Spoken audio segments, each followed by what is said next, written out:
will think I'm speaking like a Biafran, but no, I want us to reason like analytical human beings. The fact is, the division of Nigeria, with all the indications on ground so far, is inevitable. Official message to the Nigerian government warning them to stop the killings going on in Nigeria, or else Nigeria will be divided with immediate effect. Oh yes, he made this statement in a viral video he posted on his social media handle, and this video has generated a lot of discussions online. I'm going to play the video for you, but before I play the video for you, you will remember also that in early January 2026, the US Congress said that one of the best ways to stop the killings going on in Nigeria is to divide Nigeria, and so they say they are going to propose that to Donald Trump. Not until this Rep. Lily Moore came up and said, okay, let's give Nigeria, a benefit of that. Let's give them other options like stopping the Sharia or ending the Sharia and other options they mentioned. But unfortunately, it seems the Nigerian government is not keeping up to that. And so this senator has come out to say that, come on, if Nigerian government don't end the killing with immediate effect, that they are coming to break up Nigeria. Oh yes. Now to the news. Please, I beg you to stay with me because this is very, very important and a very serious matter. Oh yes. Now to the news. It says, stop ongoing killings of Nigerians or risk violent breakup. Former US envoy warns Tinubu government. So the interesting thing here is or risk violent breakup. Violent breakup. So let's see how he said that they are going to that they are going to come to do this violent breakup. Please stay with me. Now, according to this news, let me zoom it so you can see it clearly. It said, former United States Ambassador at Large for International Religious Freedom, Sam Brambach, has warned that Nigeria may face a violent breakup if the government fails to urgently halt the ongoing killings across the country. All right? Brambach issued a warning in a recent speech captured in a viral video where he described the situation in Nigeria as reaching a breaking point, particularly for Christian communities. So he has warned the Nigerian government. Of course, he made a video. I'm going to play the video for you. He has warned the Nigerian government to stop the killings in Nigeria, especially killings of Christian communities, or else they will face violent breakup. All right. Furthermore, he said, Elizabeth, according to him, Nigeria has become deadly, if not the most deadliest place on the planet to be a Christian, stressing that the current trajectory is unsustainable and could trigger catastrophic consequences. Okay, let's look at the consequences. Breaking point: stop the killings now or face a split of the country, Brambach said. All right, he added that's not going to be able to sustain itself and continue without leading to a violent split up of the country. And I say those words cautiously, and I don't like saying those words, but I believe it to be the truth. Of course, nobody likes saying that Nigeria is going to break up, but that is just what it is looking like. Oh yes. So he went further to say, please, I beg you to stay with me. He went further to say, the former US envoy warned that the continued inaction by the Nigerian authorities could plunge the country into bloody violence, affecting not only Christians, but also moderate Muslim communities. Of course, not all Muslim communities are evil. There are still Muslims that are good. Of course, we know that. If the Nigerian government now does not get on top of this situation of what is taking place in Nigeria and has been now for a number of years, if they don't get on top of it and start protecting their people, particularly the Christian community and the moderate Muslim communities that are being attacked, if they don't stop this, this is going to lead to a broader bloodshed throughout Nigeria and probably a splitting up of the country. And it's that dramatic, he added, and it's that dramatic. Honestly, the Nigerian government need to step up. We are saying this, with all honesty, that the Nigerian authority or the Nigerian security forces need to step up with insecurity. Of course, in this news, they took time to analyze the kind of killings that has happened just this year, 2026. I'm going to read it for you. I think it is in the next page. The kind of killings that have gone on in Nigeria. And reading through this, I got so insane. I said, what are these people, even animals? You don't kill animals in such numbers. It's just so unfortunate, honestly speaking. Now, they went further to say, let me read it. This story was sourced from a new security tracker report compiled by the Research and Data Department of Human Angle. All right. The report painted a grim picture of worsening security situation across the country. All right. It revealed that terror-related attacks and organized armed violence accounted for more than half of all recorded incidents during the month. All right. The tracker, compiled by Abdusalam Ahmed Yusuf and Abdullahi Abubakar, documented 136 incidents of insecurity nationwide during the month, representing only a slight 3.5% decrease from incidents recorded in January. All right, so in February, we had 336 incidents of insecurity attacks in Nigeria. All right, they went further to say, despite the slight decline in the number of incidents, fatalities surged sharply, rising from 481 deaths in January to 624 in February, an increase of nearly 30%. In January, what this news is saying, that in January, all the attacks that was carried out in Nigeria, that 481 people died. 481 in January. People that were shouting Happy New Year, all of them, or 481 of them died. Now, in February, 624 people died. You can imagine, in February. And in this March, I'm sure that in this March, more than this number has died too. And it kept increasing. So he said that it increased from January to February in nearly 30% increase. All right. According to the report, Nigeria's northwest region recorded the highest number of insecurity incidents, highlighting the continued spread of armed banditry and terror attacks across the region. Of course, we know that all these attacks, most of them are in the north. All right. The tracker shows that the northwest experienced 44 incidents, followed by the north central region with 40 incidents, while insurgency range northeast recorded 24 incidents. All right. Across the southern part of the country, 28 incidents were documented, including 11 each in the south and southwest, and 6 in the southeast. Can you imagine? At the state level, Zamfara recorded the highest number of incidents with 19, followed by Benue with 15, Borno with 12, Plateau with 9, and Kebbi with 8 incidents. All right. Kwara recorded highest death toll. Kwara State in Yoruba land recorded highest death toll. Yoruba people, now they hear. All right.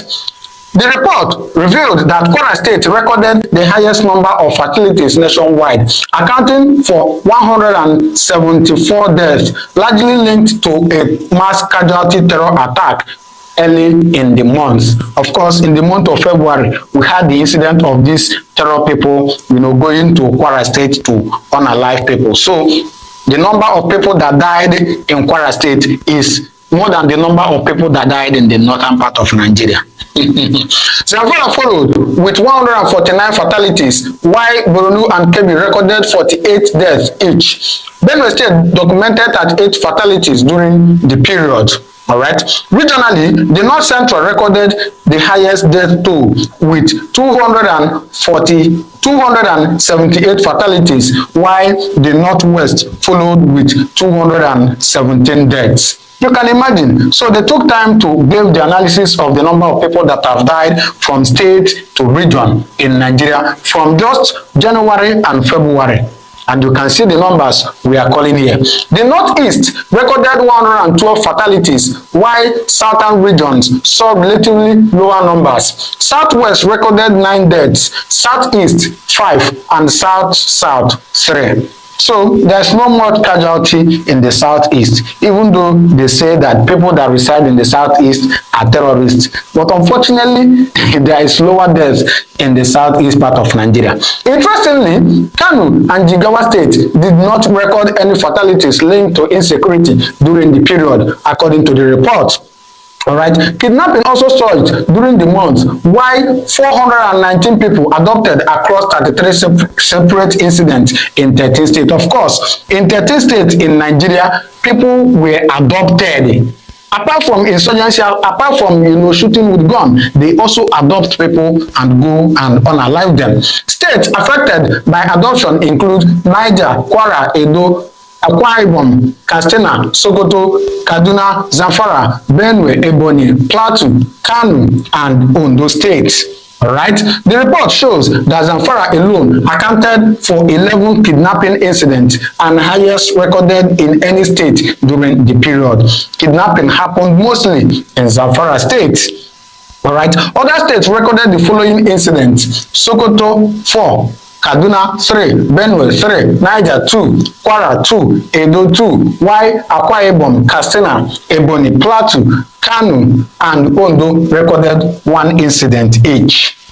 Can imagine. Kidnapping, now we'll talk about. Alright, so on a final note, we went further to say, the tracker further revealed that attacks targeting civilians were the most common form of violence, accounting for 86 incidents and resulting in 512 deaths. Can imagine. These incidents included armed attacks on communities, forced disappearances, adoptions, and other forms of violence directed to non-combat civilians that are just going on their own. They will be attacked by these armed Fulani bandits and they will be unalived. Other form of violent incidents documented during the month included 5 battle-related clashes between armed groups, which resulted in 5 deaths. The report also recorded 3 incidents of explosion or remote violence, including landmining and other explosive attacks that left 11 people dead. So all you keep hearing in Nigerian news is how many people that died, how many people that died. And it's just quite unfortunate. So unfortunate. So now I want to ask you, do you think that what this Senator Sam Brambach, what he said, that if the Nigerian government did not act immediately on the issue of insecurity, that they are coming to divide Nigeria, do you think what he said is right?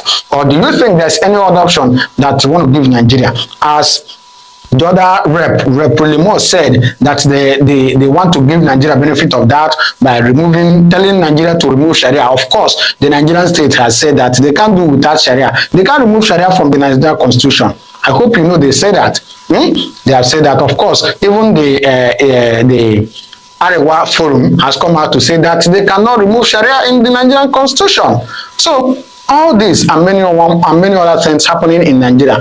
Which way or what do you think is the best way to go about this insecurity in Nigeria? Do well to drop your comment in the comment section. But now I'm going to allow you to watch just a brief of that press briefing that Senator Sam Brambach made, where he talked about all these things. So please do well to drop it. And if this is your first time coming across my channel or my video, please do well to subscribe, because on this channel I get information of everything that is happening in Nigeria, right? So please, I beg you to listen to him. Deadly, if not the most deadly place on the planet to be a Christian in Nigeria.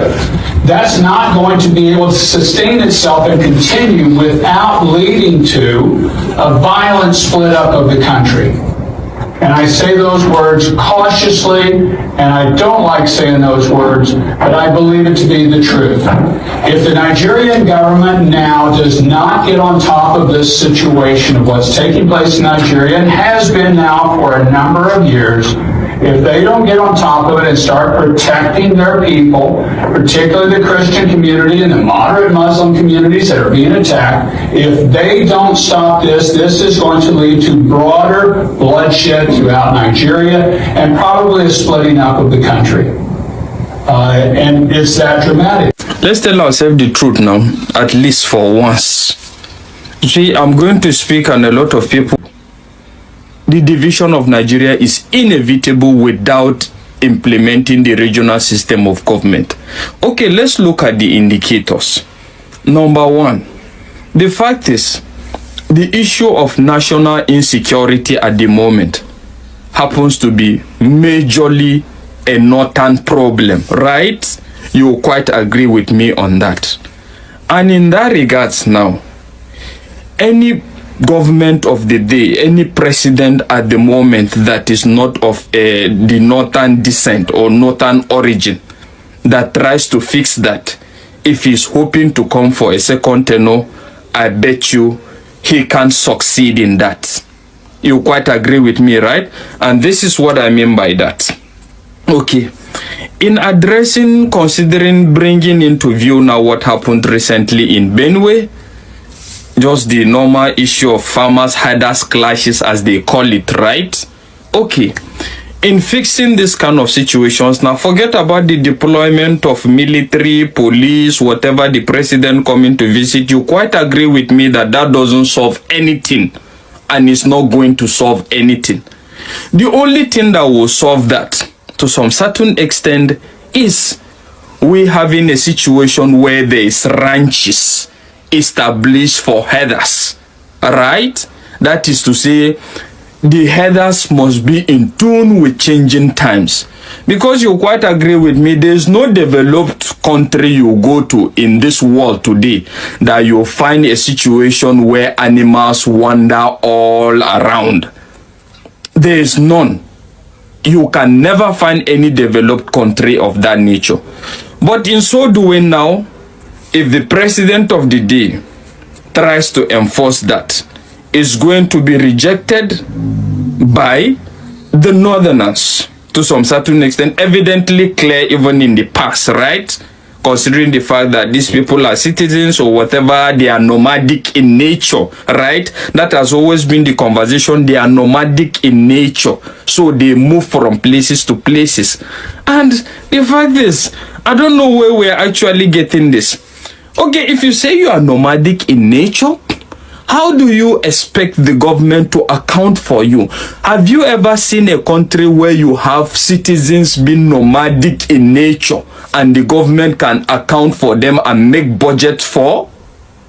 So you see, the fact is, the herders must be in tune with changing times, but they are not ready for that. And even the politicians are not ready to have that conversation. Let's look at the issue of dialogue. We need to preach dialogue. We need to be accommodating. There's enough to share, according to Tinubu. But looking at it, you quite agree with me that as far as this life, this nature is concerned now, people have metamorphosized over time, which is the fact that people no more just live because they want to embrace each other in love and peace and harmony. There are two things that guide and regulate the conduct of humanity. One, adequate enforcement of the law. Even in developed countries, that is to say, you know that when you do this, this will happen. You must reap for it. You will go in for it. That makes people behave to some certain extent. Another thing that guides people's conduct is the fact that they must be subordinate and superior. Right? That is to say, in anywhere I live for there to be peace, is either they must be, you are the senior, I am the junior. So you know that when you try me, I will finish you, and me that knows that you are more powerful than me, I will not try you. Those are the things that keeps people in check. But if you think that we're going to sit down and be in as much as we desire one Nigeria, we want to preach and we want to be all accommodating, we believe we're stronger together, but it's not the preaching of peace and love or whatever that keeps people together. These two indications are what keeps people together, and you quite agree with me to some certain extent. The two is missing. There is no adequate enforcement of laws. We are under-policed. Even the armed forces is overwhelmed, and a lot of other things. So what will keep people in check? So what we are fighting for at the moment is a situation where who is more powerful? Is it me, the Fulani man? Is it me, the Yoruba man? Is it me, the Igbo man? Or is it me, the Hausa man? The fact is, that must be sorted out. when it's sorted out, now everybody will know his position and people now will just decide to keep quiet and whatever. Looking at it, when you now introduce our religious extremism in all aspects as well, that is evident in the country. You have a lot of radical Muslims, radical Christians. We're not ready to tolerate each other. The only thing that will make us tolerate each other, let's tell ourselves the truth, is the full implementation of the law and the adequate protection of the vulnerable. That is just it. And all these things are missing. So how do you tell me we are not going to divide? And the fact is, looking at it now, Tinubu will not dare go that way. Right? Because by the time he tries to introduce that, okay, there must be establishment of ranches to curtail the free movement of the Fulanis, you quite agree with me that he is going to lose a lot of... the fact is he's already losing at the same time as far as the North is concerned at the moment. And that is what will even bring the division closer in that regards. In the sense that Tinubu doesn't look like somebody that is ready to let go of the fact that this 8 years is his birthright, and at the same time the Northerners are not ready to give it to him. So when you have a clash of the titans, Abi, that is what I refer to this 2027. Forget about this defection. Clash of the titans is going to definitely give birth to something. So with all these indications on ground, my brother, the issue of one Nigeria, we are going to get better, will remain nothing but a delusion. Seriously, we're going to talk more in this regards. I will drop more